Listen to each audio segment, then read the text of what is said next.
xasan sheekh shalay markuu mucaaradka ahaa waxba lama reebay wax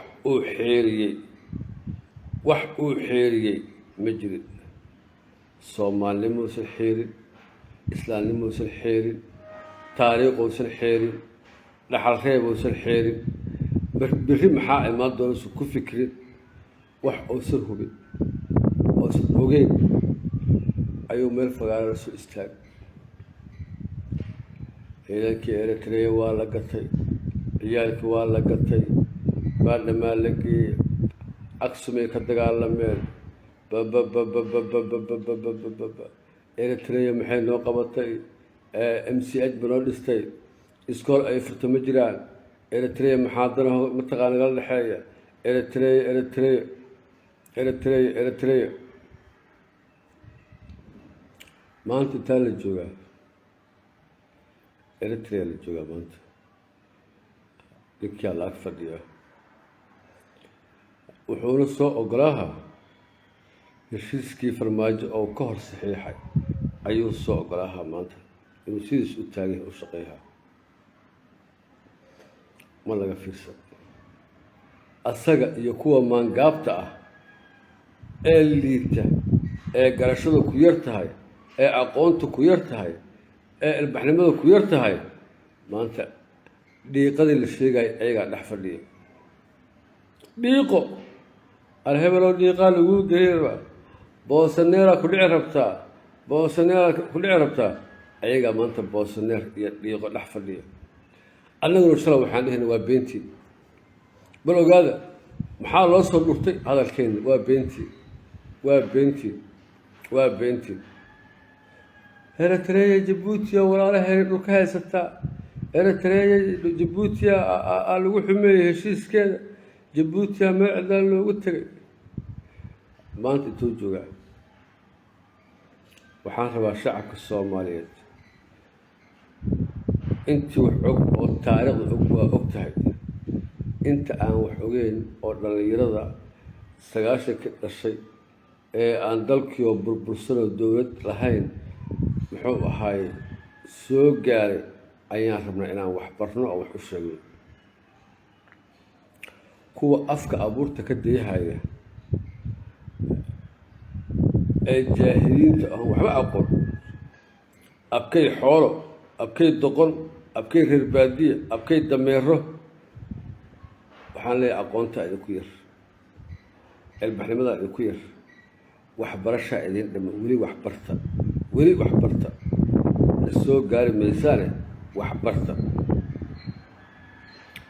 shalay naaga masaakiin hanti lacag loo qaybshay $1 yaa anoo facebooka saas u fiirihaayo gabdhihii banaanbaxaayo wiilashayni eritrea lagu laayo ilmaheeni waa la gatay ayagoo dhahan saas intuu fiirshay facebooka aan waxaan ka dhex aqoonsaday gabar asariyaa matii daraskiinaa ku jirto sukee 2 cunugoo yaryaroo midna 3 jira midna 4 jiraad ku ogeeday goormee wiilkan 20 jirkaa dhashay iyadaaba yare oo 24 sano gaarine 24 jir maba noqone goormee wiil weyn qoray qaadi karo ciidan tababar mataqaana loo geey karo soo tababari karo goormee dhashay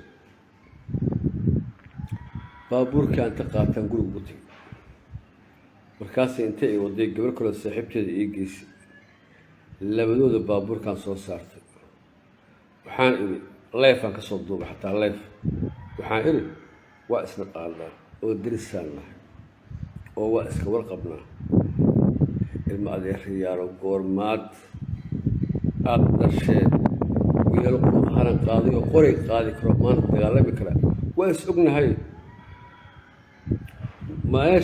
maalintii laydin dhalayaan anugu aan xaadir ahay joogo oo aan xaadir ahay taagnay markii lagu guusahay aan xaadir ahay oo taagnay goormaad dhashay in adeeray waxay tiri saaxiibow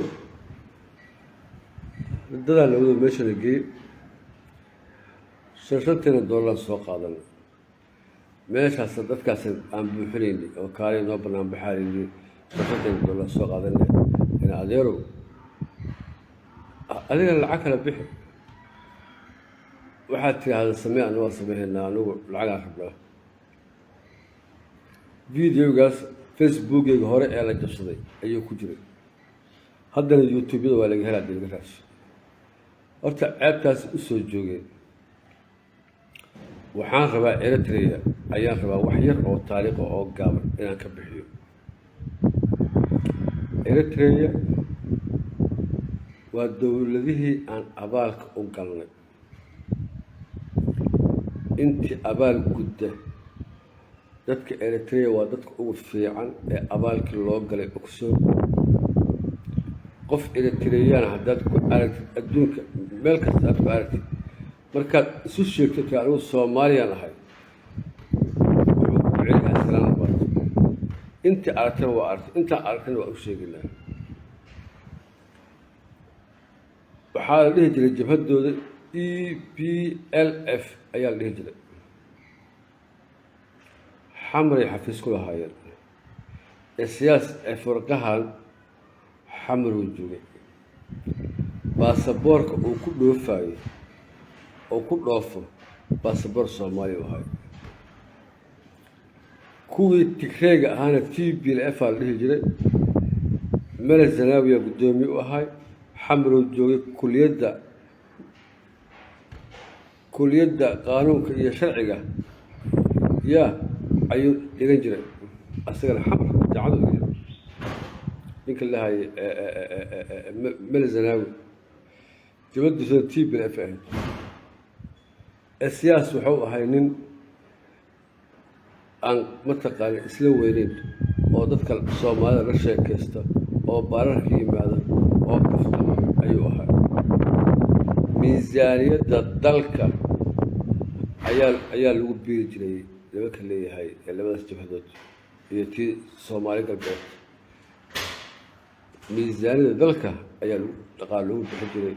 rasaasta iyo hubka iyo shidaalka iyo gunadooda la sii jiray.